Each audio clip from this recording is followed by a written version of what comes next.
Item number 1, माननीय वित्त मंत्री श्रीमती निर्मला सीतारमन जी।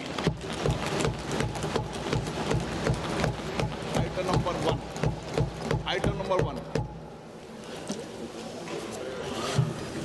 Sir, with your permission, I rise to lay on the table a copy each of the following papers, Hindi and English versions, under Article 281 of the Constitution, Report for 2026 to 2031, Volume 1, Main Report of the 16th Finance Commission.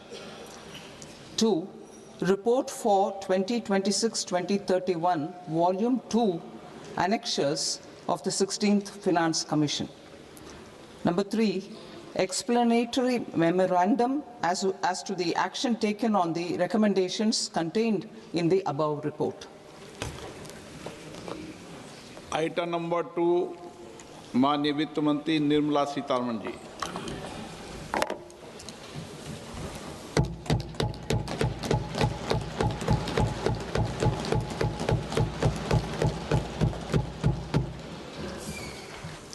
Honorable Speaker, sir, on the sacred occasion of Magh Purnima and the birth anniversary of Guru Ravidas, I present the budget for the year 2026-2027. Since we assumed office 12 years ago, India's economic trajectory has been marked by stability, fiscal discipline, sustained growth, and moderate inflation.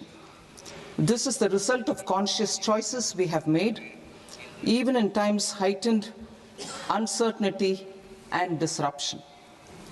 Our government, led by Honorable Prime Minister Modi, has decisively and consistently chosen action over ambivalence, reform over rhetoric, and people over populism.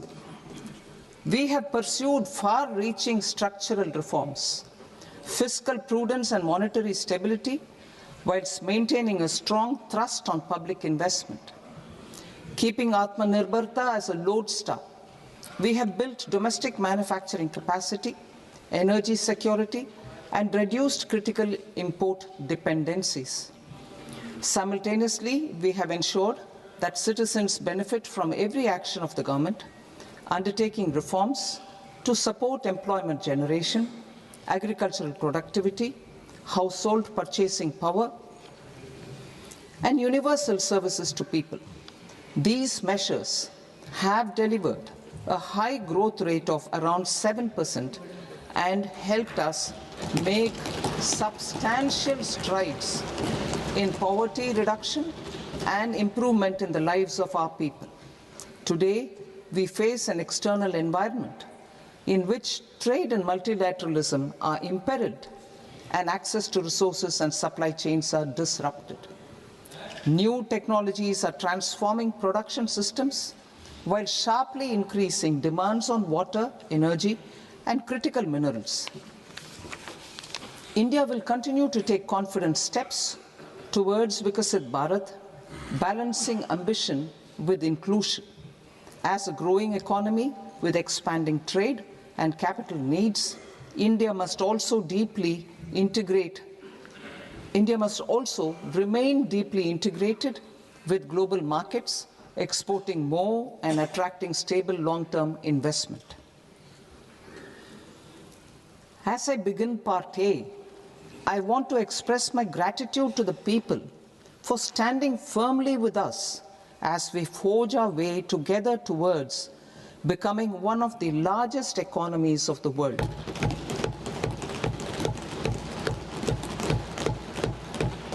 Our aim is to transform aspiration into achievement and potential into performance as we ensure that the dividends of growth reach every farmer, the scheduled caste, the scheduled tribes, the nomads, the youth, the poor, and the women.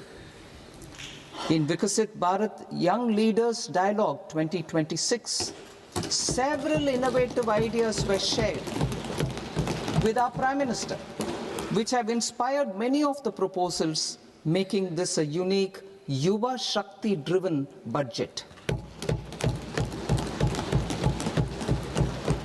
Our government's sankalp is to focus on our poor, underprivileged, and the disadvantaged. To deliver on this sankalp, and given that this is the first budget prepared in Kartavya Bhavan, we are inspired by three Kartavya. Our first Kartavya is to accelerate and sustain economic growth by enhancing productivity and competitiveness and building resilience to volatile global dynamics. Our second Kartavya is to fulfill aspirations of our people and build their capacity, making them strong partners in India's path to prosperity.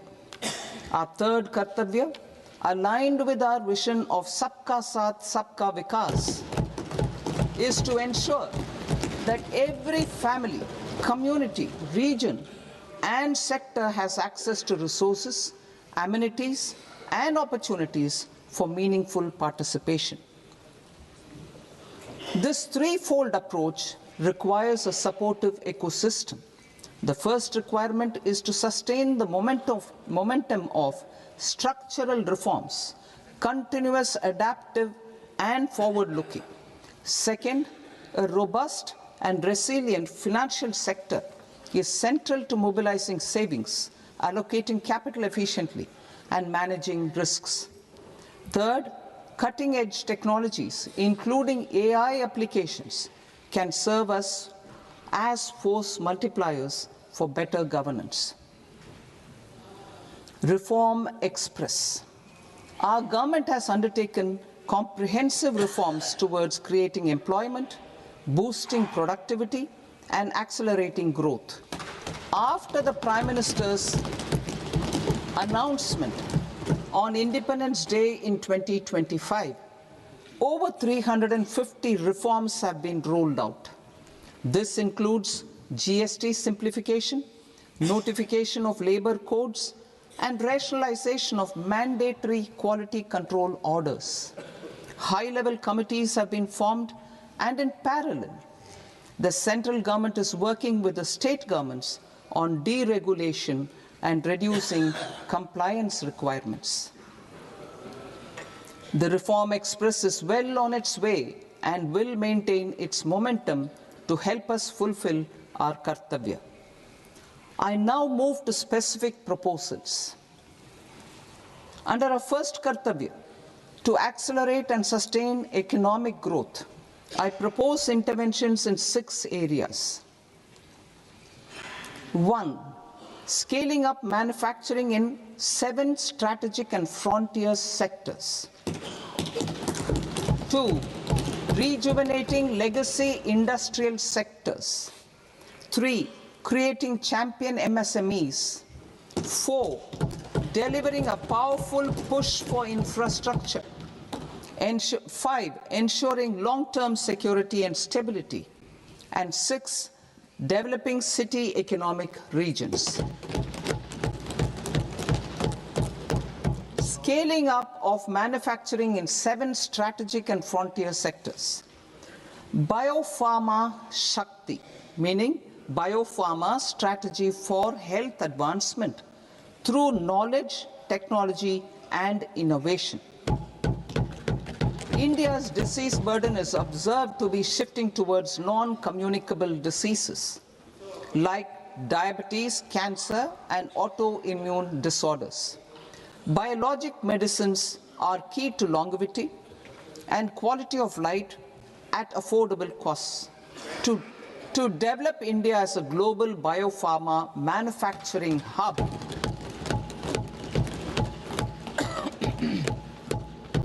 I propose the Biopharma Shakti with an outlay of 10,000 crores over the next 5 years. This will build the ecosystem for domestic production of biologics and biosimilars. The strategy will include a biopharma-focused network with 3 new national institutes of pharmaceutical education and research, popularly known as NIPERS, and upgrading 7 existing ones. It will also create a network of 1,000 accredited India clinical trials sites. We propose to strengthen the Central Drug Standard Control Organization to meet global standards and approve timeframes through and approval timeframes through a dedicated scientific review cadre and specialists. India's Semiconductor Mission 1.0 expanded India's semiconductor sector capabilities.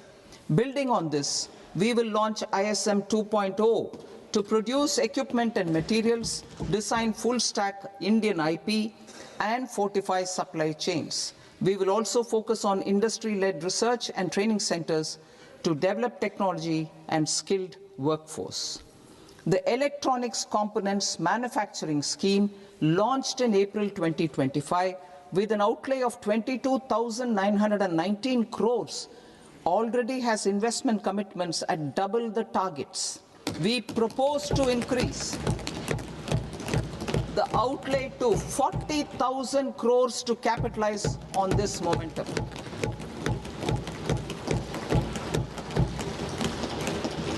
A scheme for rare earth permanent magnets was launched in 2025 November.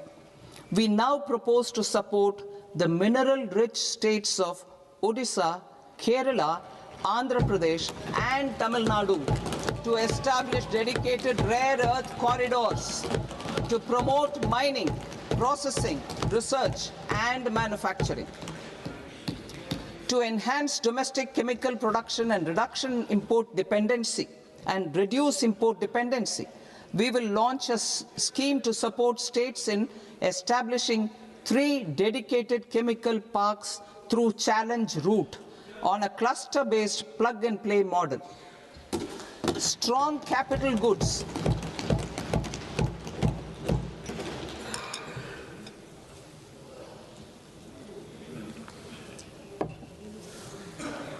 Strong capital goods capability is a determinant of productivity and quality across different sectors. Towards building this capacity, I propose the following. High-tech tool rooms will be established by central public sector enterprises at 2 locations as digitally enabled automated service bureaus that locally design, test, and manufacture high-precision components at scale and at lower cost. 2. A scheme for enhancement of construction and infrastructure equipments will be introduced to strengthen domestic manufacturing of high value and technologically advanced CIE. This can range from lifts in a multi-storied apartment or firefighting equipment in multiplexes, large or small, and to tunnel boring equipments for building metros and high-altitude roads. I also propose a scheme for container manufacturing to create a globally competitive container manufacturing ecosystem with a budgetary allocation of 10,000 crores over a 5-year period. For the labor-intensive textile sector, I propose an integrated program with 5 subparts. 1. The National Fiber Scheme for self-reliance in natural fibers, such as silk, wool, and jute, man-made fibers, and new-age fibers. Textile expansion and employment scheme to modernize traditional clusters with capital support for machinery, technology upgradation, and common testing and certification centers. 3. The National Handloom and Handicraft Program to integrate and strengthen existing schemes and ensure targeted support for weavers and artisans. Tex Eco Initiative to promote globally competitive and sustainable textiles and apparels. Samarth 2.0 to modernize the upgrade the textile skilling ecosystem through collaboration with industry and academic institutions. Further, I propose to set up a mega textile parks in challenge mode. They can also focus on bringing value addition to technical textiles. I propose to launch the Mahatma Gandhi Gram Swaraj initiative to strengthen khadi, handloom, and handicrafts. This will help in global market linkage and branding. It will streamline and support training, skilling, quality of process, and production. This will benefit our weavers, village industries, one district, one product, ODOP initiative, and also our rural youth. India has the potential to emerge as a global hub for high quality, affordable sports goods. I propose a dedicated initiative for sports goods that will promote manufacturing, research, and innovation in equipment design as well as material sciences. Rejuvenation of legacy industrial clusters. I propose to introduce a scheme to revive 200 legacy industrial clusters to improve their cost competitiveness and efficiency through infrastructure and technology upgradation. Creating champion SMEs and supporting micro enterprises. Recognizing MSMEs as a vital engine of growth, I propose a three-pronged approach to help them grow as champions. Equity support.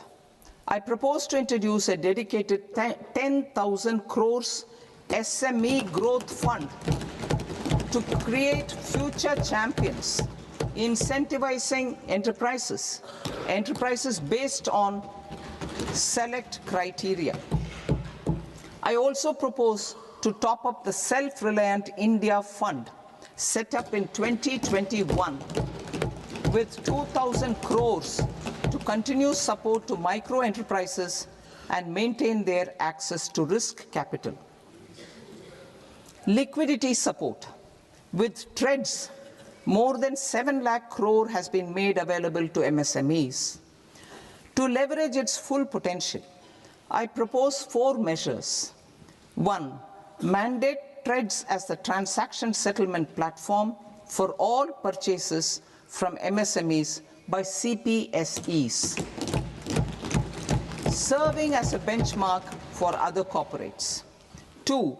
Introduce a credit guarantee support mechanism through CGT-MSE for invoice discounting on TREDS platform. 3. Link GEM with TREDS for sharing information with financiers about government purchases from MSMEs, encouraging cheaper and quicker financing. 4. Introduce TREDS receivables as asset-backed securities, helping develop a secondary market, enhancing liquidity and settlement of transactions. Professional support. Government will facilitate professional institutions such as the ICAI, ICSI, ICMAI to design short-term modular courses and practical tools to develop a cadre of corporate mitras, especially in Tier 2 and Tier 3 towns. These accredited para-professionals will help MSMEs meet compliance requirements at affordable costs. Infrastructure. During this past decade, our government has undertaken several initiatives for large-scale enhancement of public infrastructure, including through new financing instruments such as Infrastructure Investment Trust (InvITs) and Real Estate Investment Trust (REITs), and institutions like NIIF and NABFID. We shall continue to focus on developing infrastructure in cities with over 5 lakh population, that is Tier 2, Tier 3 cities, which have expanded to become growth centers.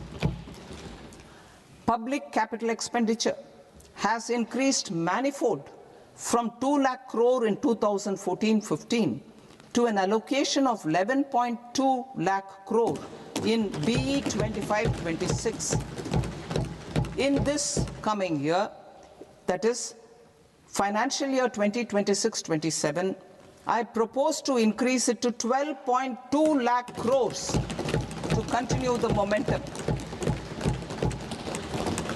To strengthen the confidence of private developers regarding risks during infrastructure development and construction phase, I propose to set up an infrastructure risk guarantee fund to provide prudentially calibrated partial credit guarantee to lenders.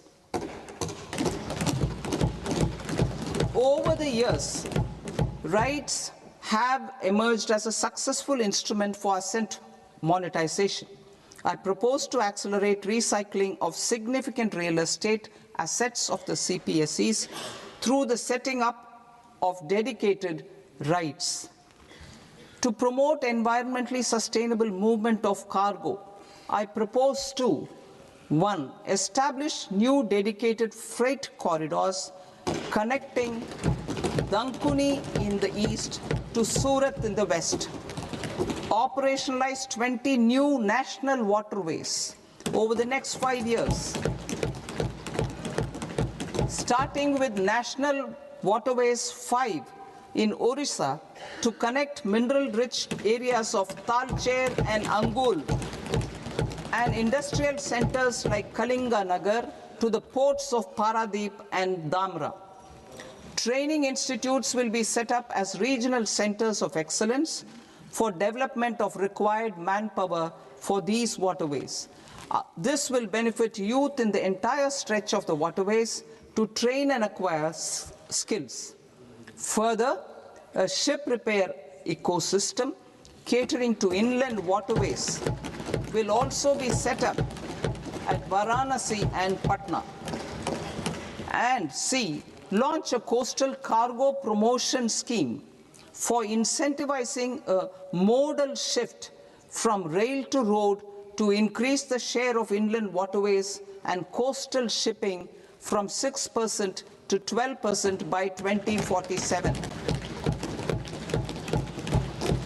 To enhance last mile and remote connectivity and promote tourism, I propose to give incentives to indigenize manufacturing of seaplanes.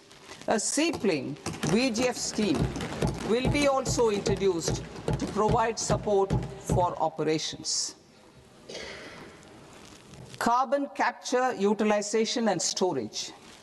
Aligning with the roadmap launched in December 2025, the carbon capture,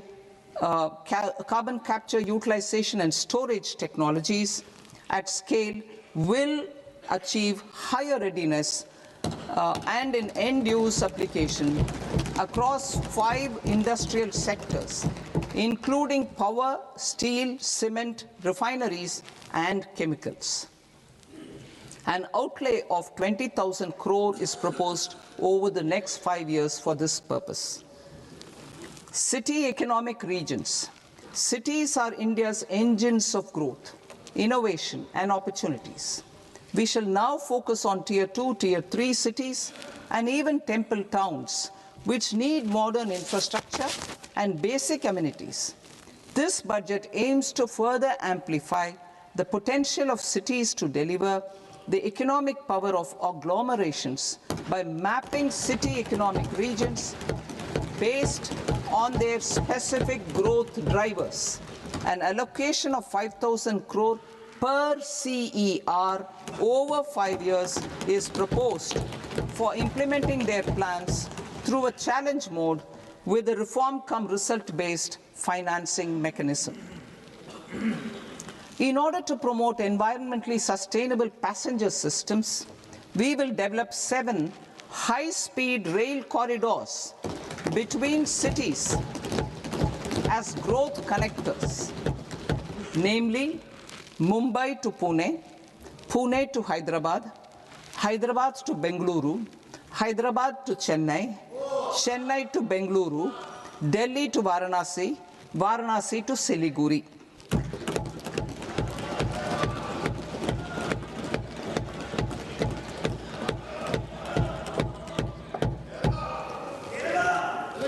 Financial sector. The Indian banking sector today is characterized by strong balance sheet, historic highs in profitability, improved asset quality, and coverage exceeding 98% of villages in the country. At this juncture, we are well placed to futuristically evaluate the measures needed to continue on the path of reform-led growth of this sector. I propose setting up a high-level committee on banking for Vikasit Bharat. High-level committee on banking for Vikasit Bharat to comprehensively review the sector and align it with India's next phase of growth, while safeguarding financial stability, inclusion, and consumer protection. The vision for NBFCs for Vikasit Bharat has been outlined with clear targets for credit disbursement and technology adoption in order to achieve scale and improve efficiency in the public sector NBFCs. As a first step, it is proposed to restructure the Power Finance Corporation and Rural Electrification Corporation. I propose a comprehensive review of the foreign exchange management non-debt instruments rules to create a more contemporary, user-friendly framework for foreign investments consistent with India's evolving economic priorities. Corporate bond market. I propose to introduce a market-making framework with suitable access to funds and derivatives on corporate bond indices. I also propose to introduce total return swaps on corporate bonds. Municipal bonds. To encourage the issuance of municipal bonds of higher value by larger cities, I propose an incentive of 100 crore rupees for a single bond issuance. 100 crore rupees for a single bond issuance of more than 1,000 crore. The current scheme under Amrit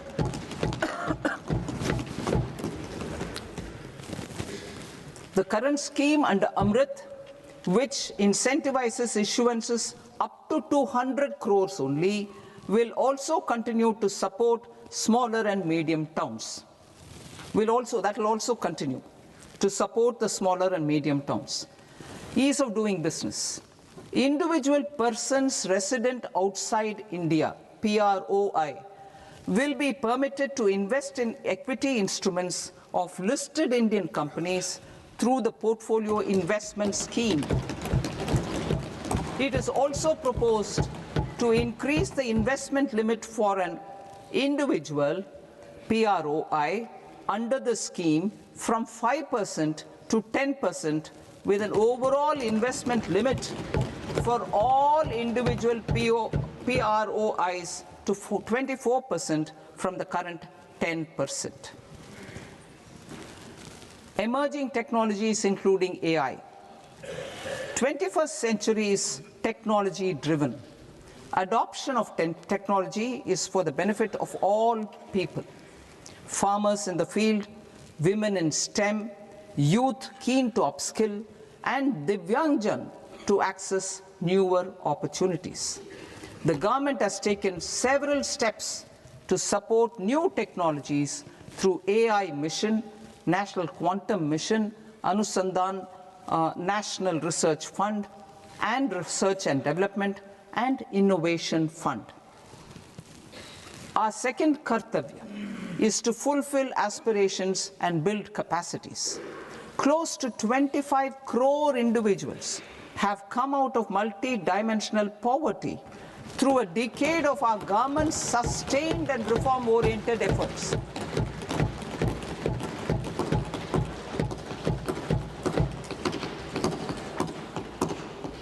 Our government has therefore decided to place a renewed emphasis on the service sector to provide a pathway to fulfilling aspirations of a youthful India with the following measures. I propose to set up a high-powered Education to Employment and Enterprises Standing Committee to recommend measures that focus on services sector as a core driver of Vikasit Bharat. This will make us a global leader in services with a 10% global share by 2047.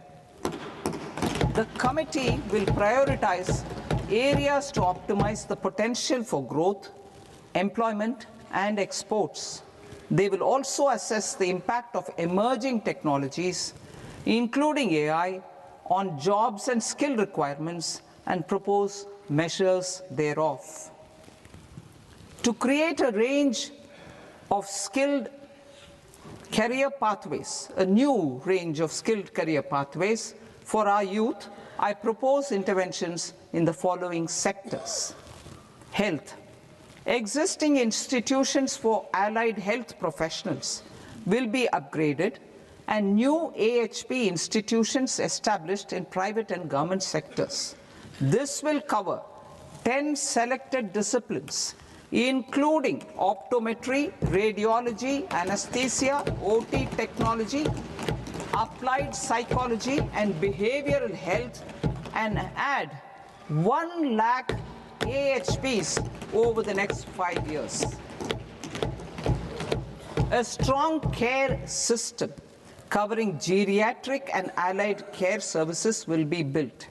A variety of NSQF-aligned programs will be developed to train multi-skilled caregivers, combining core care and allied skills such as wellness, yoga, and operation of medical assistive devices. In the coming year, 1.5 lakh caregivers will be trained.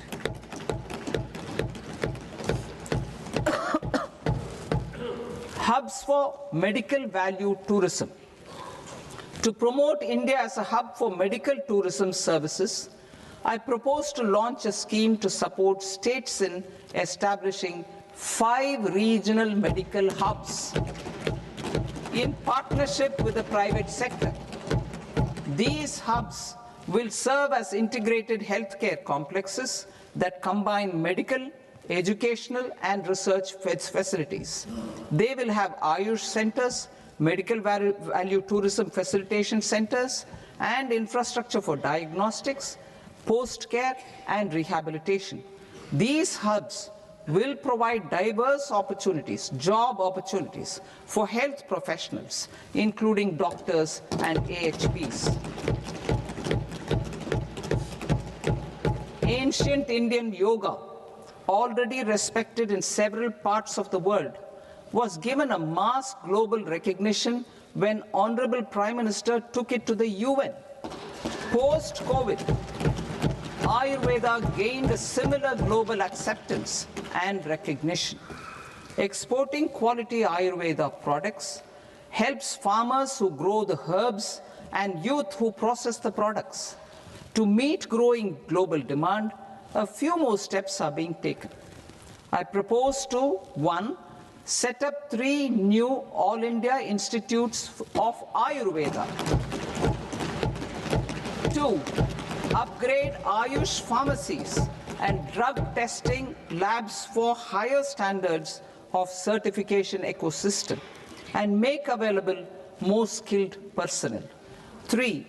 Upgrade the WHO Global Traditional Medicine Center in Jamnagar to bolster evidence-based research, training, and awareness for traditional medicine. Animal husbandry. Livestock contributes to close to 16% of farm income, including of poor and marginal households. To scale up availability of veterinary professionals by more than 20,000, I propose to roll out a loan-linked capital subsidy support scheme for establishment of veterinary and para-veterinary colleges, veterinary hospitals, diagnostic laboratories, and breeding facilities in private sector. Collaboration between Indian and foreign institutions will also be facilitated. Orange economy. India's animation, visual effects, gaming and comics sector, AVGC sector, is a growing industry projected to require 2 million professionals by 2030. I propose to support the Indian Institute of Creative Technologies, Mumbai, in setting up AVGC content creator labs in 15,000 secondary schools all over the country and 500 colleges. The Indian design industry is expanding rapidly, and yet there is a shortage of Indian designers. I propose to establish, through challenge route, a new National Institute of Design to boost design education and development in the eastern region of India. Education. Our government will support states through challenge route in creating 5 university townships in the vicinity of major industrial and logistics corridors.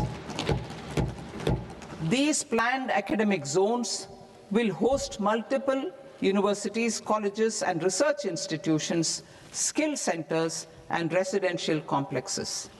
In higher education, STEM institutions, prolonged hours of study and laboratory work pose some challenges for girl students.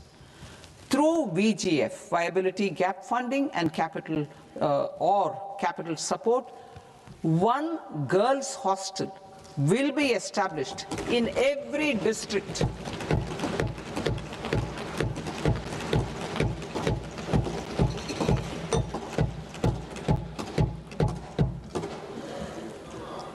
To promote astrophysics and astronomy via immersive experiences, 4 telescope infrastructure facilities will be set up or upgraded. The National Large Solar Telescope, the National Large Optical Infrared Telescope, the Himalayan Chandra Telescope, and the Cosmos 2 Planetarium. Tourism. The tourism sector has the potential to play a large role in the employment generation, forex earnings, and expanding the local economy. I propose to set up a National Institute of Hospitality by upgrading the existing National Council for Hotel Management and Catering Technology. It will function as a bridge between academia, industry, and government. I also propose a pilot scheme for upskilling 10,000 guides in 20 iconic tourist sites through a standardized, high-quality, 12-week training course in hybrid mode in collaboration with the Indian Institute of Management. A national destination digital knowledge grid will be established to digitally document all places of significance, cultural, spiritual, and heritage. This initiative will create a new ecosystem of jobs for local researchers, historians, content creators, and technology partners. India has the potential and opportunity to offer world-class trekking and hiking experience. We will develop ecologically sustainable mountain trails in Himachal Pradesh, Uttarakhand, and Jammu Kashmir. Also in Araku Valley in the Eastern Ghats and Podigai Malai in the Western Ghats. Turtle trails along key nesting sites in the coastal areas of Odisha Karnataka and Kerala. And 3, bird watching trails along the Pulikat Lake in Andhra Pradesh, Tamil Nadu. It's on the border. Under the visionary leadership of Honorable Prime Minister, we established the International Big Cat Alliance in 2024. This year, India is hosting the first ever Global Big Cat Summit, where heads of governments and ministers from 95 range countries will deliberate on collective strategies for conservation. Heritage and culture tourism. I propose to develop 15 archaeological sites, including Lothal, Dolavira, Rakhi Gadi, Adichanallur, Saranath, Hastinapur, and Leh Palace into vibrant experiential cultural destinations. Excavated landscapes will be open to the public through curated walkways. Immersive storytelling skills and technologies will be introduced to help conservation labs, interpretation centers, and guides. The sports sector provides multiple means of employment, skilling, and job opportunities. Taking forward the systematic nurturing of sports talent, which is set in motion through the Khelo India program earlier, I propose to launch a Khelo India mission to transform the sports sector over the next decade. The mission will facilitate an integrated talent development pathway supported by training centers, which are foundational, intermediate, and elite levels. B, systematic development of coaches and support staff. C, integration of sports science and technology. D, competitions and leagues to promote sports culture and provide platforms. And E, development of sports infrastructure for training and competition. Our third Kartavya aligns with our vision of Sabka Saath, Sabka Vikas towards Vikasit Bharat. This requires targeted efforts for 1, increasing farmer incomes through productivity enhancement and entrepreneurship, with special attention to small and marginal farmers. B, empowering Divyangjan through access to livelihood opportunities, training, and high-quality assistive devices. C, empowering the vulnerable to access mental health and trauma care. D, focus on the Purvodaya states and the Northeast region to accelerate development and employment opportunities. Fisheries. We will undertake initiatives for integrated development of 500 reservoirs and Amrit Sarovars. 2, strengthen the fisheries value chain in coastal areas and enable market linkages involving startups and women-led groups together with fish farmer producer organizations. Animal husbandry. To provide quality employment opportunities in rural and peri-urban areas, we will support the animal husbandry sector in entrepreneurship development through A, a credit-linked subsidy program, B, scaling up and modernization of livestock enterprises, C, enhanced creation of livestock, dairy, and poultry enhanced creation of livestock, dairy, and poultry-focused integrated value chains, and D, encourage creation of livestock farmer-producer organizations. High-value agriculture. To diversify farm outputs, increase productivity, enhance farmers' incomes, and create new employment opportunities, we will support high-value crops such as coconut, sandalwood, cocoa, cashew in the coastal areas, agar trees in northeast, and nuts such as almonds, walnuts, and pine nuts in our hilly regions. These, all of them, will be supported. India is the world's largest producer of coconuts. About 30 million people including nearly 10 million farmers, depend on coconuts for their livelihood. To further enhance competitiveness in coconut production, I propose a coconut promotion scheme to increase production and enhance productivity through various interventions, including replacing and non-productive trees with new saplings or plants or varieties in major coconut growing states.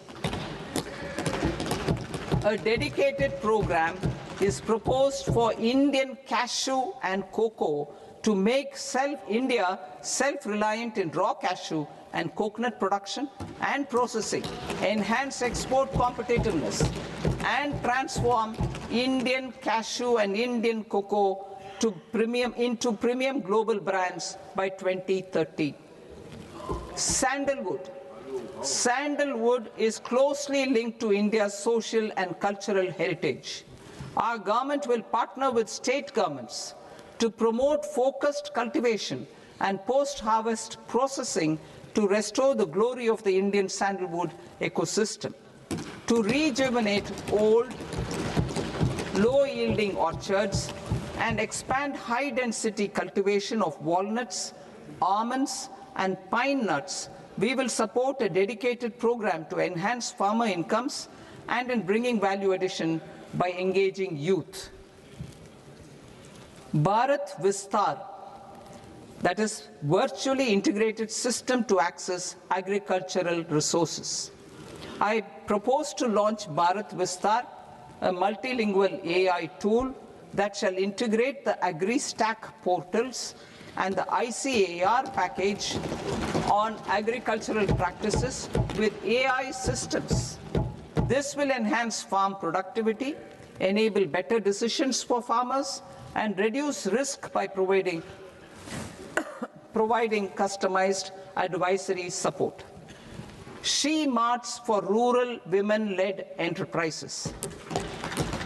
Building on the success of Lakpati Didi program, I propose to help women take the next step from credit-linked livelihoods to being owners of enterprises. Self-help entrepreneur, She Marts will be set up as community-owned retail outlets within the cluster-level federations through enhanced and innovative financing instruments. Empowering Divyangjan. Divyangjan Kaushal Yojana. Information technology, AVGC sectors, hospitality and food and beverages sectors often offer task-oriented and process-driven roles which are suitable for Divyangjan. We will ensure dignified livelihood opportunities through industry-relevant and customized training specific to each Divyangjan group. Divyang Sahara Yojana. Timely access to high-quality assistive devices for all eligible Divyangjan is a fundamental need. I propose to 1. Support the Artificial Limbs Manufacturing Corporation of India, ALIMCO, to set up and to scale up production of assistive devices, invest in R&D and AI integration, strengthen PM Divyasha Kendras, and support setting up of assistive technology marts as modern retail style centers where Divyangjan and senior citizens can see, try, and purchase assistive products. Reaffirming our commitment to mental health and trauma care. There are no national institutes for mental health care in North India. We will therefore set up a NIMHANS 2 and also upgrade national mental health institutes in Ranchi and in Tezpur as regional apex institutions. Emergencies expose families, particularly the poor and vulnerable, to unexpected expenditure. We will strengthen and increase these capacities by 50%, in district hospitals by establishing emergency and trauma care centers. Focus on Purvodaya states and northeastern regions. Purvodaya, I propose the development of an integrated East Coast industrial corridor with a well-connected node at Durgapur, creation of 5 tourism destinations in 5 Purvodaya states, and the provision of 4,000 e-buses. Buddhist sites in northeastern region. The northeastern region is a civilizational confluence of Theravada and Mahayana or Vajrayana traditions. I propose to launch a scheme for development of Buddhist circuits in Arunachal Pradesh, Sikkim, Assam, Manipur, Mizoram, and Tripura. The scheme will cover preservation of temples and monasteries, pilgrimage interpretation centers, connectivity, and pilgrim amenities. 16th Finance Commission. On 17th November 2025, the 16th Finance Commission submitted its report to the President. As mandated under Article 281 of the Constitution, the government is to lay the report along with the explanatory memorandum on the action taken report on the recommendations of the Commission in Parliament, which, Sir, Honourable Speaker, you've allowed me to do at the commencement of this session. The government has accepted the recommendation of the Commission to retain the vertical share of devolution at 41%. As recommended by the Commission, I have provided 1.4 lakh crores of rupees to the states for the year 2026-2027 as Finance Commission grants. These include rural and urban local body and disaster management grants. Fiscal consolidation. Government has been delivering on our fiscal commitments consistently without compromising on social needs. To strive towards accepted standards of fiscal management in Budget 25-26, I had indicated that the central government would target reaching a debt to GDP ratio of 50 plus or minus 1% by 2030-31. In line with this, the debt to GDP ratio is estimated to be 55.6% of GDP in BE 26-27, compared to 56.1% of GDP in RE 25-26. A declining debt to GDP ratio will gradually free up resources for priority sector lending and expenditure by reducing the outgo on interest payments. One of the main operational instruments for debt targeting is the fiscal deficit. I am happy to inform this august House that I fulfilled my commitment made in 2021-2022 to reduce fiscal deficit below 4.5% of GDP by 25-26. In RE 25-26, the fiscal deficit has been estimated at par with BE of 2025-26 at 4.4% of GDP. In line with the new fiscal prudence path of debt consolidation, the fiscal deficit in BE 26-27 is estimated to be 4.3% of the GDP.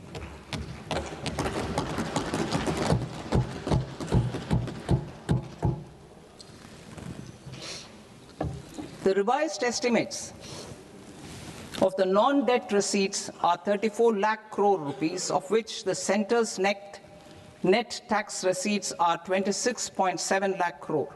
The revised estimate of the total expenditure is 49.6 lakh crore rupees, of which the capital expenditure is about 11 lakh crores. Budget estimates 2026 to 2027. Coming to 26-27, the non-debt receipts and the total expenditure are estimated as 36.5 lakh crore and 53.5 lakh crore respectively. The centre's net tax receipts are estimated at 28.7 lakh crore rupees. To finance the fiscal deficit, the net market borrowings from dated securities are estimated at 11.7 lakh crore rupees. The balance financing is expected to come from small savings and other sources. The gross market borrowings are estimated at 17.2 lakh crore rupees. I'll now move to Part B. Part B, direct taxes.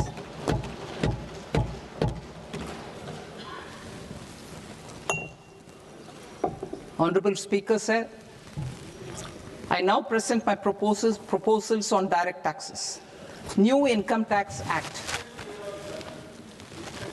In July 2024, I announced a comprehensive review of the Income Tax Act 1961. This was completed in a record time, and the Income Tax Act 2025 will come into effect from 1st April 2026. The simplified income tax rules and forms will be notified shortly, giving adequate time to taxpayers to acquaint themselves with its requirements. The forms have been redesigned such that ordinary citizens can comply without difficulty. Ease of living.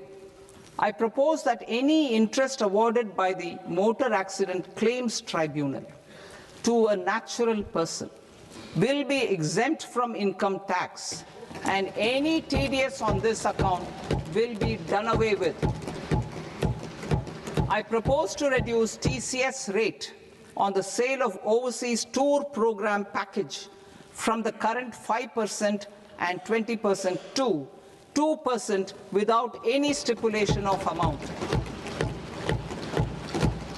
I propose to reduce TCS rate for pursuing education and for medical purposes under the Liberalized Remittance Scheme, popularly known as LRS, from 5% to 2%. Supply of manpower services is proposed to be specifically brought within the ambit of payment to contractors for the purpose of TDS to avoid ambiguity. Thus, TDS on these services will be at the rate of either 1% or 2% only. I propose a scheme for small taxpayers, wherein a rule-based automated process will enable obtaining a lower or nil deduction certificate instead of filing an application with the assessing officer.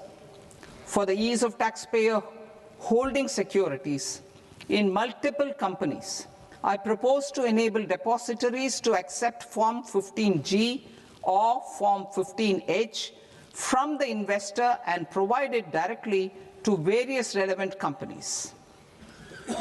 I propose to extend time available for revising returns from 31st December to up to 31st March with the payment of a nominal fee. I also propose to stagger the timeline for filing of tax returns. Individuals with ITR 1 and ITR 2 returns will continue to file till 31st July, and non-audit business cases or trusts are proposed to be allowed time till 31st August. TDS on sale of immovable property by a non-resident is proposed to be deducted and deposited through resident buyers and his or her PAN-based challan instead of requiring a TAN, which is a temporary accounting number. To address practical issues of small taxpayers like students, young professionals, tech employees, relocated NRIs, and such others, I propose to introduce a one-time 6-month foreign asset disclosure scheme for these taxpayers to disclose income or assets below a certain size. This scheme would be applicable for two categories of taxpayers, namely, A, who did not disclose their overseas income or assets, and B, who disclosed their overseas income and or paid due tax but could not declare the asset acquired. For category A, the limit of undisclosed income or asset is proposed to be up to 1 crore rupees. They need to pay 30% of fair market value of asset or 30% of undisclosed income as tax and 30% as additional income tax in lieu of penalty and would thereby get immunity from prosecution. For category B, asset value is proposed to be up to 5 crore rupees. Here, immunity from both penalty and prosecution will be available with a payment of fee of 1 lakh rupees. Rationalizing penalty and prosecution. Multiplicity of proceedings are hindrance to the ease of doing business. I propose to integrate assessment and penalty proceedings by way of a common order for both. There will be no interest liability on the taxpayer on the penalty amount for the period of appeal before the first appellate authority, irrespective of the outcome of appeal process. Further, quantum of prepayment is being reduced from 20% to 10% and will continue to be calculated only on core tax demand. As an additional measure for reducing litigation, I propose to allow taxpayers to update their returns even after reassessment proceedings have been initiated and an additional 10% tax rate over and above the rate applicable for the relevant year. The assessing officer will then use only this updated return in his proceedings. There is already a framework for immunity from penalty and prosecution in the cases of underreporting. I propose to apply this framework for immunity to misreporting too. However, in such a case, the taxpayer will need to pay 100% of the tax amount as an additional income tax over and above the tax and interest due. Penalties for certain technical defaults, such as failure to get accounts audited, non-furnishing of transfer pricing audit report, and default in furnishing statement for financial transactions are proposed to be converted into fee.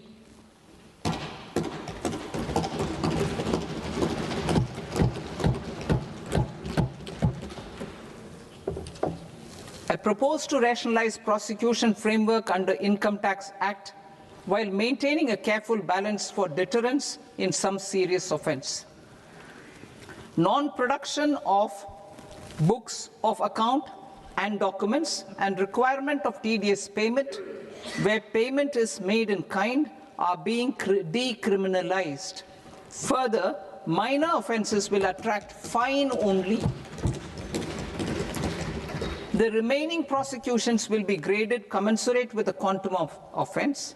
They will entail only simple imprisonment with maximum imprisonment reduced to 2 years and power to courts to convert even those into fines. There is no penalty. There is no penalty presently for non-disclosure of non-immovable foreign assets with aggregate value less than 20 lakh rupees. I propose to also provide them with immunity from prosecution with retrospective effect from 1/10/2024.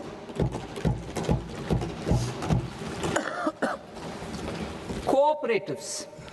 Deduction is already allowed to a primary cooperative society engaged in supplying milk, oilseeds, fruits or vegetables raised or grown by its members. I propose to extend this deduction to also include supply of cattle feed and cotton seed produced by its members. I propose to allow inter-cooperative society dividend income as deduction under the new tax regime to the extent it is further distributed to its members. I further propose to allow exemption for a period of 3 years to dividend income received by a notified national cooperative federation on their investments made in companies up to 31/1/2026. This exemption would be allowed only for dividends further distributed to its member cooperatives. Supporting IT sector as India's growth engine. India is a global leader in software development services, IT-enabled services, knowledge process outsourcing services, and contract R&D services relating to software development. These businesses and their segments are quite interconnected with each other. All these services are proposed to be clubbed under a single category of information technology services with a common safe harbor margin of 15.5% applicable to all. The threshold for availing safe harbor for IT services is being enhanced substantially from 300 crore rupees to 2,000 crore rupees. Safe harbor for IT services shall be approved by an automated rule-driven process without any need for tax officer to examine and accept the application. Once applied by an IT services company, the same safe harbor can be continued for a period of 5 years at a stretch at its choice. For IT services companies who want to conclude advanced pricing agreement, APA, I propose to fast-track unilateral APA process for IT services and endeavor to conclude it within a period of 2 years. The period of 2 years can be extended by a further period of 6 months on taxpayers' request. I propose to extend the facility of modified returns available to the entity entering APA to its associated entities also. Attracting global business and investment. Recognizing the need to enable critical infrastructure and boost investment in data centers, I propose to provide tax holiday till 2047 to any foreign company that provides cloud services to customers globally by using data center services from India. It will, however, need to provide services to Indian customers through an Indian reseller entity. I also propose to provide a safe harbor of 15% on cost in case the company providing data center services from India is a related entity. To harness the efficiency of just-in-time logistics for electronic manufacturing, I propose to provide safe harbor to non-residents for component warehousing in a bonded warehouse at a profit margin of 2% of the invoice value. The resultant tax of about 0.7% will be much lower than in competing jurisdictions. To provide fillip to toll manufacturing in India, I propose to provide exemption from income tax for 5 years to any non-resident who provides capital goods, equipment, or tooling to any toll manufacturer in a bonded zone. To encourage vast pool of global talent to work in India for a longer period of time, I propose to provide exemption to global, non-India sourced income of a non-resident expert for a stay period of 5 years under notified schemes. I propose to provide exemption from minimum alternate tax, the MAT, to all non-residents who pay tax on presumptive basis. Tax administration. I propose to constitute a joint committee of Ministry of Corporate Affairs and Central Board of Direct Taxes for incorporating the requirements of income computation and disclosure standards, the ICDS, in the Indian Accounting Standards, IND AS itself. Separate accounting requirement based on ICDS will be done away with from the tax year 27-28.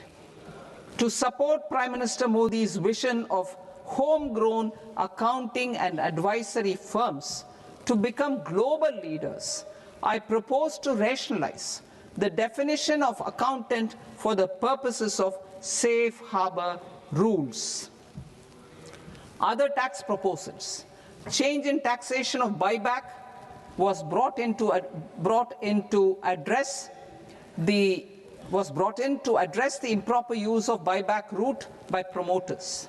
In the interest of minority shareholders, I propose to tax buyback for all types of shareholders as capital gains. However, to disincentivize misuse of tax arbitrage, promoters will pay an additional buyback tax.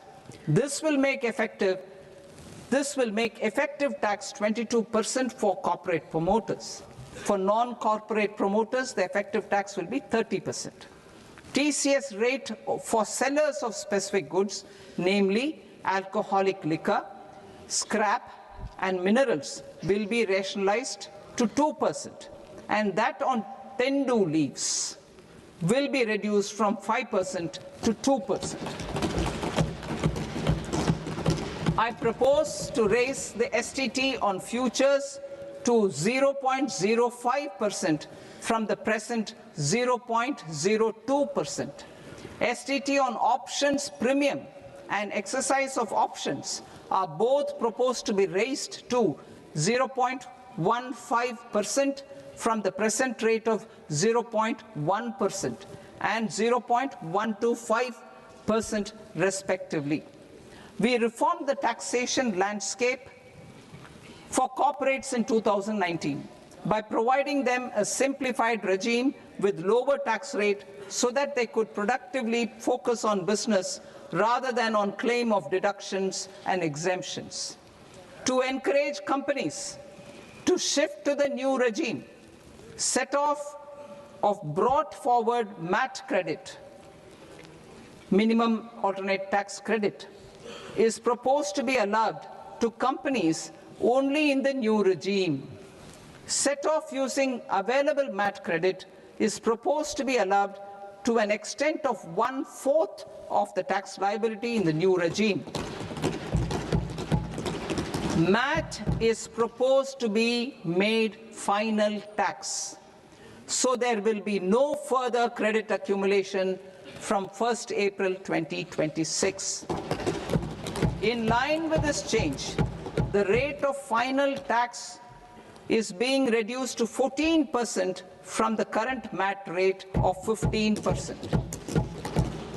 The brought forward MAT credit of taxpayers accumulated till 30th March 2026 will continue to be available to them for set-off as above.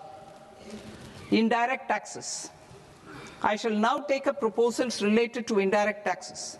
My proposals for customs and central excise aim to further simplify the tariff structure, support domestic manufacturing, promote export competitiveness, and correct inversion in duty.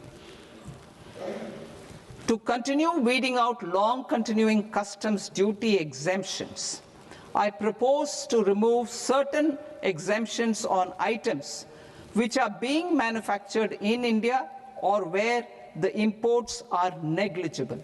Similarly, to further simplify the process of ascertaining the rate of duty applicable on a particular item, I propose to incorporate certain effective rates in various customs notifications to the tariff schedule itself. I shall now take up sector-specific proposals.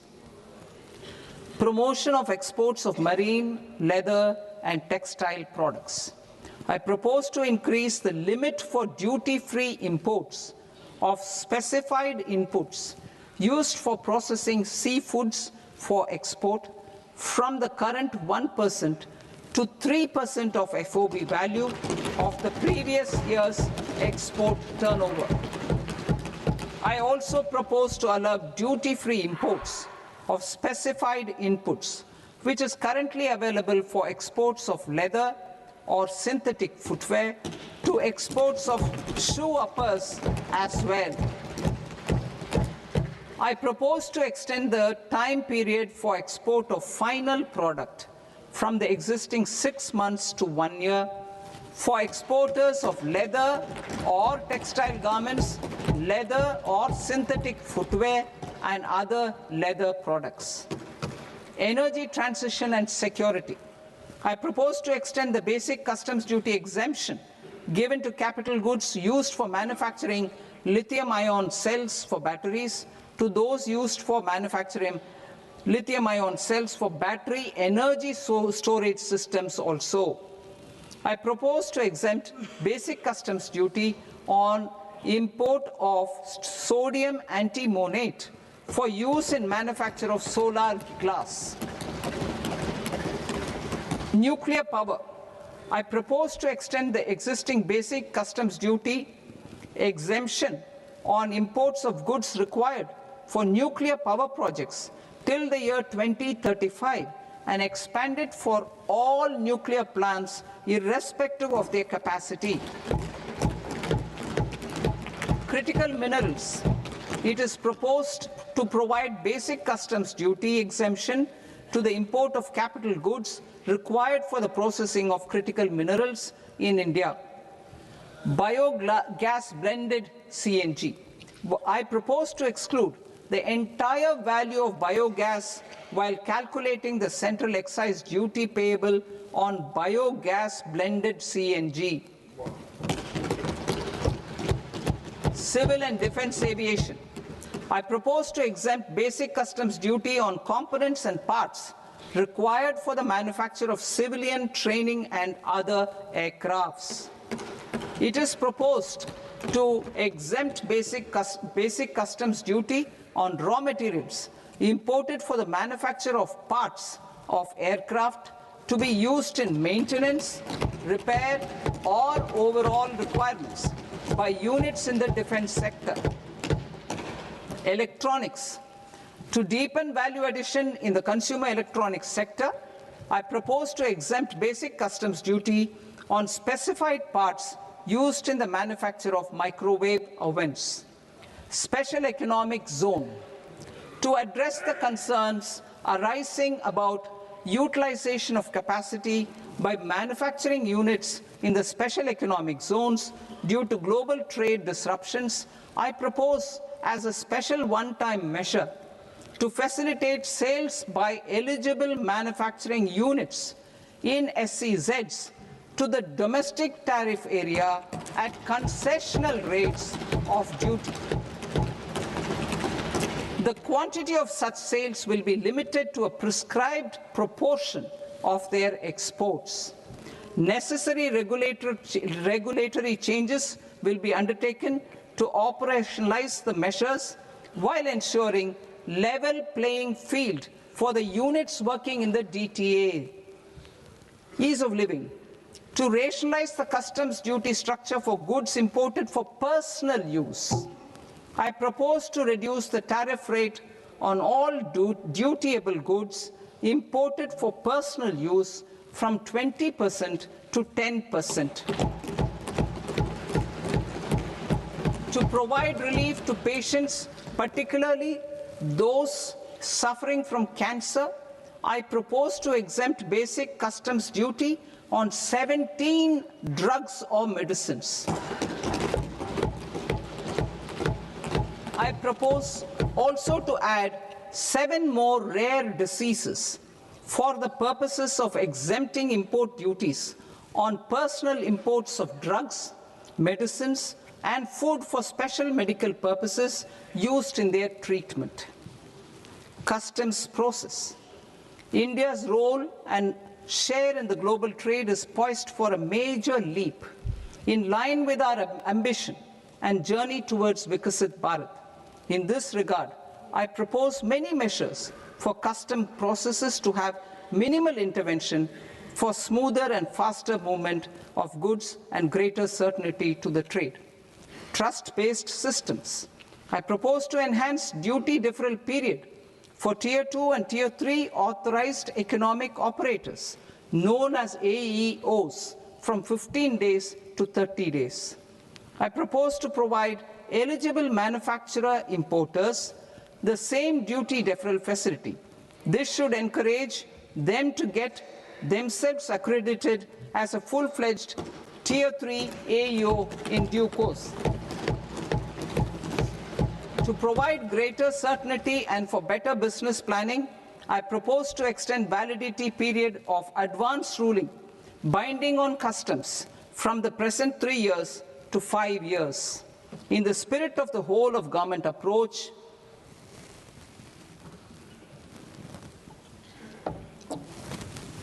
government agencies will be encouraged to leverage AEO accreditation for preferential treatment in clearing their cargo.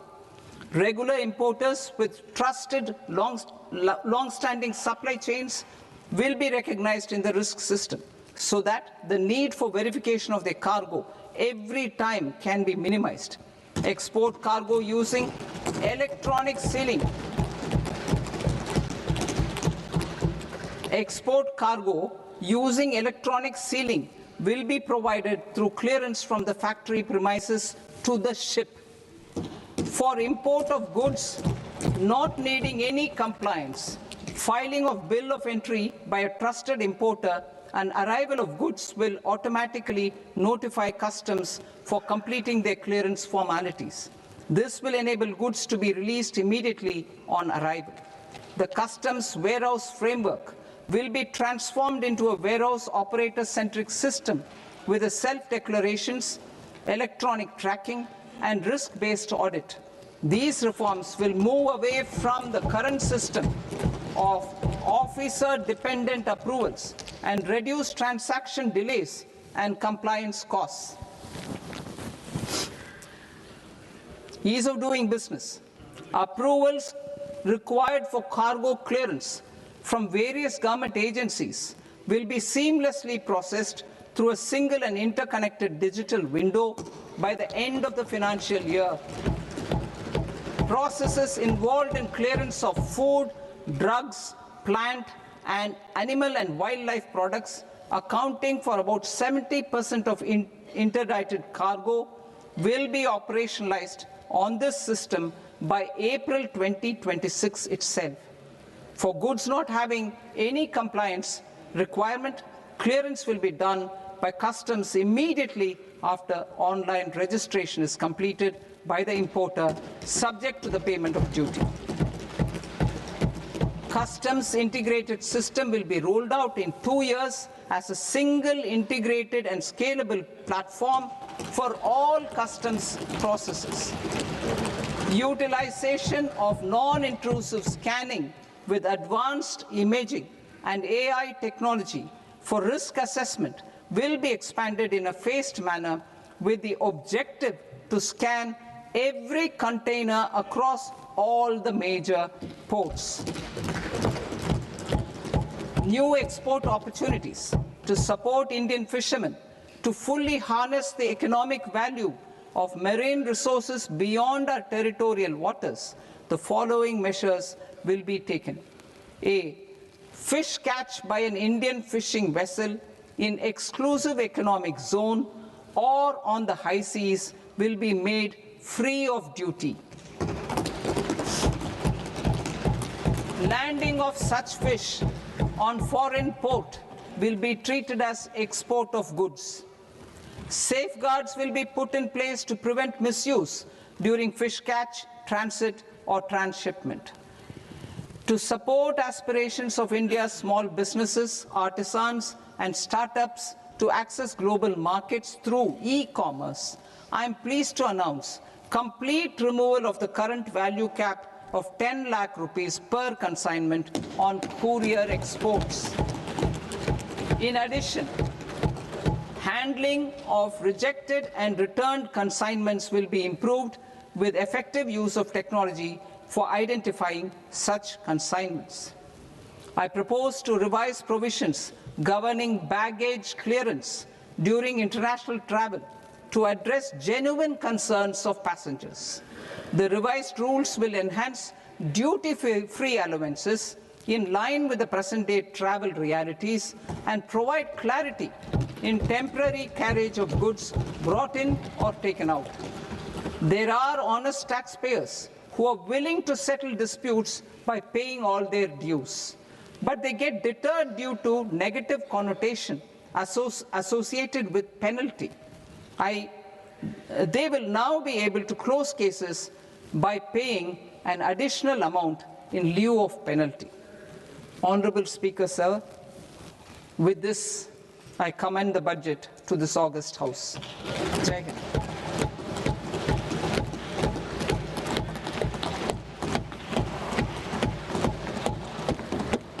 One and a half hours. Item number 3 माननीय वित्त मंत्री जी।